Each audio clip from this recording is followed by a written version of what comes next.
They will take your heart if you lose, someone hissed as the knot bit her ribs. They'll take it if you win, too. Lyra didn't look back. The flag on her shoulders cut like paper knives. Credit slips. Stamped names. Blood thumbprints.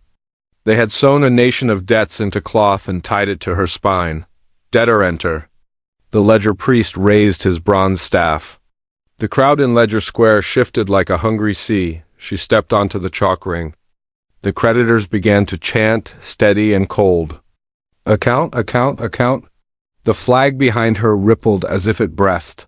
Then a voice rose from the cloth, thin as a blade of rain. Paid in courage. Air scraped her lungs. She'd heard the tailies. The flags that speak. The flags that count. But hearing it say that, hearing it answer felt like ice inside her ribs. Every fear she swallowed. Every strike she threw. It would tally that dot across the ring. Her opponent lowered his visor. IOU mask, broad shoulders. No crest, no history. Hired muscle.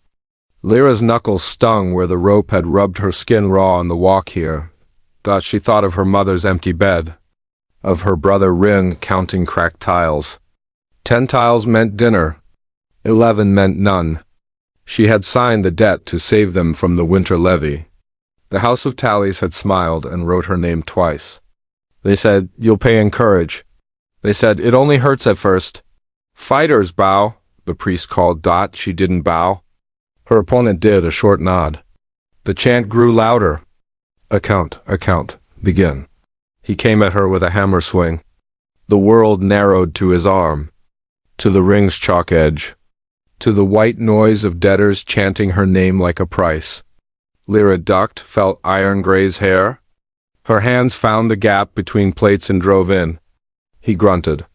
They broke apart, the flag snapped. Paid in courage. Lyra's breath slowed. Her fear thinned. Like someone draining a lake through a hole she couldn't see. She felt light, fast. Her body listened better than it ever had. Another exchange. A kick, a slip. The hammer smacked the ground hard enough to crack chalk. Lyra rolled and rose. Her opponent's eyes glittered through the visor slots. She caught her reflection small, bruised, stubborn. The crowd's rhythm shifted. Account, account, paid in. Thunder swallowed the last word. Again, the flag spoke. Paid in courage. She felt something else go with it. A memory slid away, slow and sticky. Her mother's laugh. No, just the shape of her mouth when she laughed. The curve vanished like ink in rain. Lyra froze. Panic bit. No, she whispered and felt the ring tilt. He rushed her. She flinched too late. His iron shoulder hit sent her stumbling. The paper flag flared. Edges nicked her ears, whispering names. Her name and others. So many others. Move, she told herself. Move now. She sidestepped, fainted, drove her knee into his thigh. Metal rang. He staggered. She slipped behind him and hooked the visor latch. It clicked. He wrenched free, but the mask loosened and fell. It clanged on stone. She saw his face. Younger than she thought. Scar down the jaw. Gray eyes, storm bright. Not cruel, afraid. Don't pay it, he breathed. It wasn't an attack. It was a prayer. Don't let them count you. What? They take the brave ones. Empty you out, make you theirs? The house buys soldiers with fear. The flag rippled, hearing him. Paid in, stop. Lyra snapped. The word tore her throat. The cloth went still. For a heartbeat, then the crowd howled. The priest slammed his staff. Silence in the ring. The young man's gaze locked on her. Hit me, make it look real. I'll fall. Lyra's chest clenched. Betray him and live? Spare him and hang? She saw Rin's hands on the cracked tiles, counting hope. She saw her mother's mouth again. No, she didn't. That curve was gone. The hole where it had been hurt more than the bruise blooming on her shoulder. She stepped forward. He raised his arms as if to block, but he didn't, not really. He wanted to be the debt she wouldn't pay. Lyra swung for his ribs. Halfway there, she saw it. The mark burned along his collarbone, a sigil shaped like a knot. The same knot on her flag binding. The same knot in the priest's staff. Not an opponent. A collector. His job wasn't victory. It was harvest. Twist. The ring spun again, only this time inside her mind. If she won, the flag would drink the last of her fear. And without fear, what was left? A blade with a name carved off. She dropped her fist. The hammer whistled past her ear as he faked a counter. The performance convinced the front rows. The priest leaned in, suspicious. The flag quivered, paid in courage, it insisted, softer now. Hungrier, Lyra lifted her chin to the bronze-masked priest. What happens when it says 0? He smiled with too many teeth. Balance.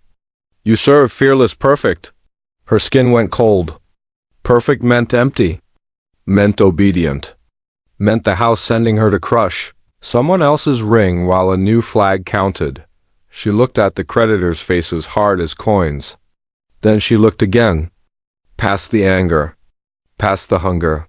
She found Rin, thin and bright-eyed at the edge of the tiered stones. He had climbed a lamp-post to see. Lyra, he called, don't be brave. Come home. The word brave cracked in her chest like a dropped dish. Her opponent stepped close so only she could hear. There's one rule they can't bind. Which? Forgiveness, he said. Debt breaks if the debtor forgives the creditor. It's old law, forbiddance. They'll try to stop it. Lyra swallowed. The priests called forgiveness rot. They said it made cities fall. Maybe that was true. Maybe some cities deserved to. She placed her palm on the flag. The paper seethed under her skin.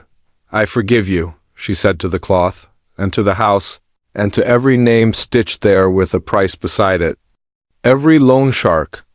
Every lie. The chant died like a candle in wind. Lightning stitched the sky. The bronze staff cracked down the middle. The flag went white-hot and a line of text burned across it like sunrise. Account error, it whispered. Transfer-seeking host? The square began to tilt, not the stone, but the choice. The debt didn't vanish. It moved. The forbiddance rule had bent it like light, looking for somewhere else to land. The flag turned, hunting. It found the closest name to hers. It found Rin. He jerked as if a wire hooked his ribs. Paper threads stretched from the cloth toward the boy on the lamppost. No! Lyra ran, tearing against the rope on her chest. She leaped for the post as the flag shadow opened like a mouth. The priest screamed, "Seize her!" The collector lunged toward Rin, not away from him, hand outstretched. Fear in his gray eyes. Not for himself. Lyra caught her brother's ankle as the paper wind yanked. The flag's voice was different now, warmer, worse. Balance can be love, it crooned. One heart pays another. Take me, Lyra hissed. Take me instead. The flag rustled, tasting. Offer received? Rin slipped in her grip. The paper threads tightened around his chest like 1,000 tiny hands. She looked at the collector. Help me. He nodded once, hard. Hold him. When it binds, you breathe my name. What's your name? She cried. He set his jaw. The house took it. Then broken and quiet, but my mother called me Ash. The flag flared, brighter than noon, and the ring vanished in white. Craving the next strike? Hit follow so you don't miss part 2.